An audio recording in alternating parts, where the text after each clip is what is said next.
విశాఖ ఉక్కు పరిశ్రమను ఉద్ధరిస్తున్నామని కేంద్రం చెబుతున్నవన్నీ అసత్యాలేనని ఏపీసీసీ అధ్యక్షురాలు వైఎస్ షర్మిల అన్నారు.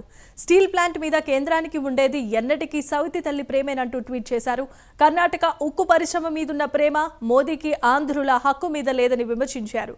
విశాఖ స్టీల్ను దివాలా తీయించే ఎత్తుగళ్లు సాగుతూనే ఉన్నాయని ఆరోపించారు.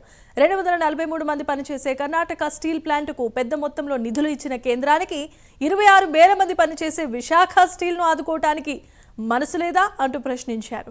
కర్ణాటక స్టీల్ ప్లాంట్కి 15,000 కోట్ల ఆర్థిక సహాయం ఇచ్చినట్లే వైజాగ్ స్టీల్కి కూడా కేంద్రం నిధులు ఇవ్వాలని డిమాండ్ చేశారు. అలాగే ప్లాంట్ను సేల్లో వెంటనే విలీనం చేయాలని, ఇవి సాధించడం చేత కాకపోతే వెంటనే ఎన్డీఏ భాగస్వామ్యం నుంచి టీడీపీ, జనసేన తప్పుకోవాలని ఎక్స్ వేదికగా షర్మిల తెలిపారు.